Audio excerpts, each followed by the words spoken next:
Estamos de volta com o Cidadania, nesta entrevista especial com o presidente Luiz Inácio Lula da Silva.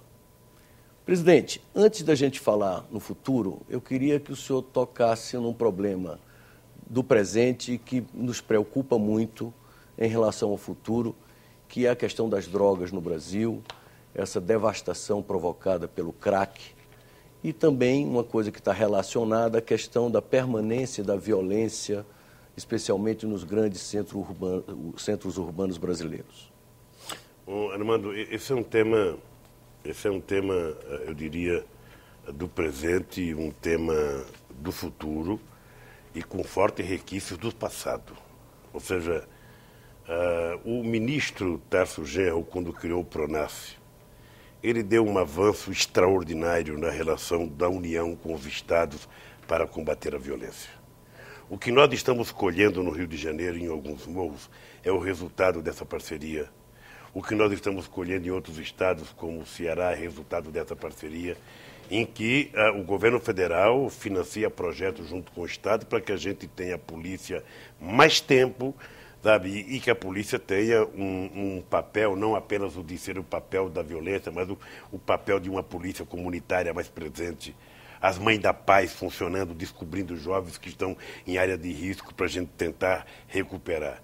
O resultado tem sido extraordinário. Como é um programa novo que tem apenas 1 ano e meio, ou seja, nós achamos que é um programa que vai se consolidar nos próximos anos. Aí entra a questão da droga, ou seja, a droga é um combate dioturno, com agravante agora do aparecimento do crack como uma droga violenta, eu diria, muito mais poderosa do que qualquer outra droga, porque ela é barata, portanto, gente mais pobre, mais humilde tem acesso. É uma droga que não está apenas nos grandes centros urbanos, mas está também nas cidades pequenas, está se espraiando pelo interior, e por isso nós estamos construindo no governo federal, sabe, uma política muito forte de combate ao crack, ou seja, combate às drogas todo, mas sobretudo com os crack. Ou seja, nós ainda não temos no Brasil e nem no mundo serviços especializados em cuidar do crack, não temos. Nós tivemos uma reunião no governo, nós queremos fazer uma parceria com os estados, com os municípios, com o movimento social, com o movimento sindical, com as igrejas, porque combater o crack é uma tarefa de toda a sociedade brasileira, de toda. Ou seja, aí não existe especialista. E para nós do governo, quem quiser ajudar será bem-vindo, porque o crack é devastador e ele está pegando, ou seja, todo mundo. Ou seja, desde criança até adolescentes, pobres e ricos. Ou seja, então, essa é uma coisa que nós vamos trabalhar muito para vencer. É preciso que a gente... todo mundo sabe que o crack é uma pasta da cocaína não trabalhado, ou seja, e isso, por ser mais barato, as pessoas têm possibilidade, mas o efeito é curto, é de 5 a 15 minutos o efeito do crack, então a pessoa precisa cada vez usar mais. Eu, outro dia, recebi uma delegação de deputados que criaram no Congresso Nacional uma comissão para cuidar do crack. Eu acho extremamente importante que o Congresso esteja envolvido nisso também, para que a gente possa envolver Câmara de Vereadores, Assembleias Legislativas, sabe? E fazer eu diria, quase que uma bandeira nacional, todos contra o crack. Para que a gente Quanto possa à violência, presidente? A violência, eu acho que ela vai diminuindo na medida em que a polícia vai tendo uma ação, e eu posso voltar a citar o Rio de Janeiro como exemplo. Mas também com o crescimento da atividade econômica, com a geração de emprego e com a distribuição de renda. Isso vai evoluir, e eu estou convencido de que nós estamos com as coisas certas, ou seja, mais investimento na polícia, mais investimento no desenvolvimento, mais gente trabalhando, mais gente recebendo renda, mais educação. Ora, o resultado de tudo isso vai ser menos criminalidade. Presidente, apesar do seu governo estar vivendo uma bonança, os críticos apontam 3 fatores concorrentes como preocupantes a médio e longo prazo. Trata-se das altas taxas de juros, dos impostos considerados excessivos e do nível de investimento baixo. O senhor acha que, de fato, esses 3 fatores conjugados não podem, de fato, comprometer no futuro o desenvolvimento do país? Ora, veja, esse crítico precisava me dizer o seguinte: quanto era a taxa de juros quando ele estava no governo, qual era a taxa de investimento quando ele estava no governo, para ele ter noção do que ele está falando. Porque nós estamos fazendo muito investimento, nós estamos fazendo a taxa de juros, ou seja, ela é a taxa de juros mais baixa dos últimos anos, e obviamente que eu trabalho para que ela seja mais baixa sempre. Agora, eu trabalho com olho na taxa de juros e trabalho com olho na inflação. Porque se deixar a inflação voltar, aí quem vai comer, sabe, quem vai perder é o trabalhador, porque vai no bolso dele direto. Vai na mesa dele, vai na prateleira do supermercado. E isso nós não queremos deixar. De forma que eu acho que nós vamos entregar ao governo, para quem vier depois de mim, com a taxa de juros mais baixa, vamos entregar ao governo com a maior taxa de investimento dos últimos anos e vamos entregar o país com a economia crescendo de forma sustentável. Eu não sou daqueles que querem que a economia vire um efeito sanfona. Um ano cresça 20, outro ano 0, um ano 15, outro ano... Não. Para mim, se crescer 5, 5,5, sabe? 6 seria melhor ainda. Mas se crescer de forma sustentável durante 5, 6, 7, 8, 9, 10 anos, é o que nós precisamos para que daqui a 10 anos ou menos o Brasil já seja a quinta economia mundial. Eu trabalho com essa possibilidade e acho que nós temos todas as condições de chegar lá. Todas as condições de chegar lá. Basta que a gente seja otimista. Sabe, o Brasil tem uma mania de ser pessimista, as pessoas não acreditam. O canal de São Francisco não era feito, não sei porquê, está sendo feito. O Sarney, quando era presidente da República, que apresentou o projeto da Ferrovia Norte e Sul, ou seja, em 17 anos foi feito 215 quilômetros, nós vamos entregar mais 1.500 quilômetros. Então as coisas estão acontecendo porque o povo brasileiro quer que aconteça. Acho que o Congresso contribuiu muito com isso, acho que os governadores contribuíram. Então, há um outro clima na sociedade brasileira. Aquele clima do pessimismo, que não vai dar certo, que já perdemos, sabe? Acabou. Eu, sinceramente, você me conhece há muitos anos, eu nunca fui adepto a ficar de cabeça baixa por conta da adversidade. Nunca. Eu até gostaria de ter problema para poder enfrentá-lo e vencê-lo. Sabe assim, o Brasil está com a autoestima lá em cima. Nós somos mais brasileiros hoje, as pessoas têm orgulho de ser brasileiro, somos mais respeitados no mundo inteiro.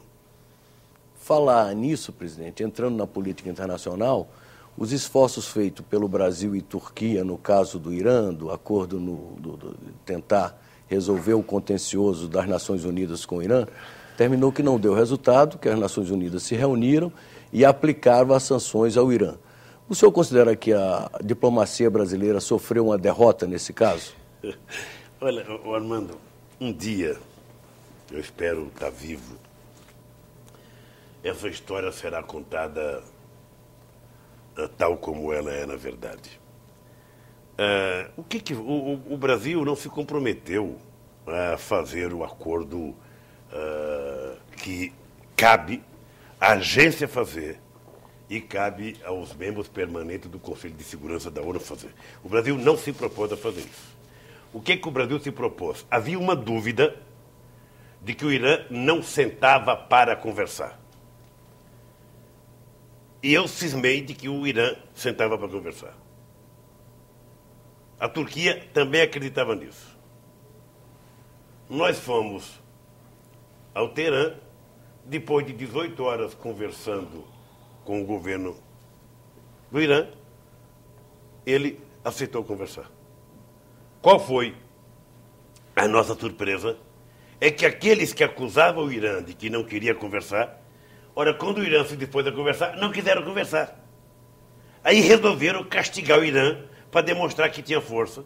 E até para dizer o que o Brasil está fazendo lá. Isso não é coisa de brasileiro ou de turco, isso é coisa, sabe, de gente grande dos Estados Unidos ou da Rússia. Sabe, é isso que aconteceu de fato. Porque o Ahmadinejad não só assinou uma carta conosco, como mandou, sabe, no dia exato, a carta para a agência. A partir dali, eu imaginei que estavam criadas as condições para a negociação. Já foi publicada fartamente a carta que o presidente Obama mandou para mim, certamente a mesma carta que ele mandou para a Turquia. O que está no acordo com o Irã é o que estava na carta que o presidente Obama mandou. É o que está na carta, ipsilíteros, o que está na carta. Sabe? E, de repente, ficaram, sabe, chateados, porque talvez, como é que pode um país como o Brasil, sabe, conseguir o que nós não conseguimos? É apenas porque eu acredito no diálogo. Apenas porque eu acredito no diálogo. Ou seja, eu acho que o político precisa compreender que não se faz mais política da forma que se fazia antes. Eu dizia que logo depois da Segunda Guerra Mundial era fácil. Roosevelt, Churchill e Stalin sentava em volta de uma mesa com um litro de uísque e tomava a decisão do mundo inteiro. Hoje nós temos que conversar com mais gente. Nós temos que conversar com mais gente. Hoje nós temos que conversar com a China, conversar com a Índia, conversar com a África do Sul. Sabe? Tem mais gente no cenário político. O mapa do mundo de 2010 não é o mapa do mundo de 1945. Mudou. As pessoas não querem compreender isso. Mas vamos ver o que é que vai acontecer. Vamos ver. Acho que o Brasil agiu correto. O Brasil mostrou que é possível. Quem quiser construir paz não pode achar que a paz é construída na base da força. A paz é construída na base do diálogo. Presidente, e quanto às dificuldades enfrentadas pelo Mercosul? Que é a impressão que se tem que às vezes a gente está andando como caranguejos. Ou essa é uma percepção equivocada? É uma percepção dos pessimistas, Armando. Armando, você sabe onde é que tem dificuldade? O que está acontecendo na Europa hoje? A União Europeia é tão forte, tão bonita, tão democrática, a Grécia está quase quebrando porque depende dos países ricos aportarem recursos e não quer exportar. A Espanha está numa situação difícil, Portugal está numa situação difícil, a própria Europa está numa situação difícil, porque embora tenha uma União Europeia forte, tem uns países que são mais fortes do que outros. Então depende muito da economia alemã, da decisão alemã, as coisas são mais difíceis. O Mercosul está indo maravilhosamente bem. Nunca nós comercializamos tanto, nunca nos respeitamos tanto, e eu acho que vai cada vez mais crescer. Agora, tem gente que é contra. Tem gente que é contra o Mercosul. Eu sou amplamente favorável ao Mercosul, à Unasul e à união de toda a América Latina. Ainda vocalizando críticas de adversários da política externa brasileira. Muitos acham que ela está essencialmente terceiro-mundista, muito voltada para a África. Muitos criticam especialmente as relações com o governo Chávez e com o governo da Bolívia, do Evo Morales. Como é que o senhor responde a essas críticas? Olha, eu penso que o resultado econômico, o Armando, por si só fala do que nós fizemos. Quando eu tomei posse, eu tomei a decisão de que nós deveríamos primeiro fortalecer, sabe, o nosso continente. Depois a gente deveria procurar novos parceiros para que a gente pudesse fortalecer a nossa balança comercial. Fomos para a África, fomos para o Oriente Médio, fomos para o mundo asiático. O que aconteceu, de fato, é que quando veio a crise econômica, o Brasil era um país, sabe, independente. O Brasil tinha relação com todo mundo, a nossa balança comercial tinha crescido com a África, tinha crescido com a Europa, tinha crescido com os Estados Unidos, mas tinha crescido muito com a África, tinha crescido muito com a América do Sul, tinha crescido muito com a América Latina, tinha crescido muito com os países árabes. E aí as pessoas falam com a Venezuela. Veja, o Brasil tem uma relação extraordinária com a Venezuela. Nós temos um superávit comercial de 5 bilhões de dólares com a Venezuela. Não é normal e não é importante que a gente tenha um superávit desse tamanho. É preciso que haja um certo equilíbrio, porque ninguém aguenta, sabe, só ter déficit comercial. Por isso é que nós estamos fazendo a refinaria Abreu e Lima, em Pernambuco, que é uma forma da gente importar um pouco da Venezuela para poder equilibrar a balança comercial. Eu penso que nós nunca tivemos tão bem na América do Sul e no Mercosul como estamos hoje. Com os problemas naturais de uma região empobrecida, de uma região que tem problemas. Mas quando é que você imaginava que a Bolívia tivesse 12 ou 13 bilhões de reservas? Quando é que você imaginava que um índio pudesse fazer a coisa tão bem feita como o Evo Morales está fazendo na Bolívia? Então as coisas estão andando. Ainda vivemos com os preconceitos. Tem uma parte da elite brasileira que acha que o Brasil deveria só estar, sabe, ligado aos Estados Unidos, fazer que nem o México. Não é essa a minha visão. E não é a visão do povo brasileiro. O povo brasileiro quer ter uma relação boa com os Estados Unidos, civilizada, democrática, porque é um parceiro importante. Mas nós não queremos ficar dependentes de um país ou de um bloco. Nós queremos ter uma relação muito, mas muito, eu diria, diversificada para poder melhorar a independência do Brasil. Presidente, nosso tempo está se esgotando, mas antes eu gostaria que o senhor respondesse duas perguntas. A primeira é o que falta para melhorar o Brasil? Que tipo de reforma? Reforma política, reforma tributária? E depois, qual vai ser o seu destino pessoal? O que é que o senhor vai fazer depois que deixar a presidência da República? Armando, uma coisa importante que eu até não tinha respondido numa outra pergunta que você falou, no Brasil certamente falta muita coisa. O Brasil passou muitos anos, ou seja, asfixiado, sem se desenvolver e agora você precisa correr atrás do tempo perdido. Eu acho que ainda falta muita coisa, nós temos muito investimento que fazer em educação, muito investimento em infraestrutura, muito investimento em ciência e tecnologia para que o Brasil chegue ao patamar de uma nação altamente desenvolvida. Esse negócio de dizer que a carga tributária no Brasil é alta, eu, sinceramente, não conheço nenhum país forte do mundo que a carga tributária seja baixa. Todos os países que têm estado de bem-estar social, a carga tributária é alta. Todos os países miseráveis, a carga tributária é muito pequena. É só você andar pelo continente africano, pelo continente latino-americano, depois andar pela Europa, que você vai ver a diferença substancial. Eu acho que nós precisamos fazer a reforma política, e essa reforma política, eu sempre disse que não era o presidente da República que tinha que mandar.